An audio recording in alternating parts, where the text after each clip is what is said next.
Limang dapat isakripisyo para yumaman. Una is entertainment. Alam mo, dati mahilig lang ako manood ng Korean novela, nauubos yung oras ko sa games. So, dapat pala iwasan natin to. Pangalawa is oras.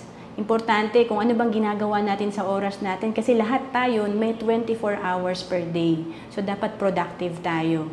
And then, pangatlo is pahinga o tulog. Ito yung isasakripisyo natin. Like ako noong 2012, nagpa-part-time business ako. Sa umaga, manager ako sa accounting.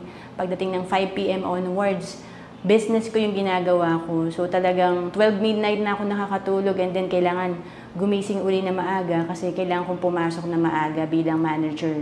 And then pang-apat, negative people. Iwasan natin yung mga negative na tao. Dapat sumama tayo sa community na positive at the same sa mga pangarap natin sa buhay, yung may goal sa buhay. Panglima, pagiging selfish. So dapat alisin na natin to, yung pride natin. Importante, humble tayo, magpaturo tayo, and talagang willing tayong matuto dun sa mga mentor natin.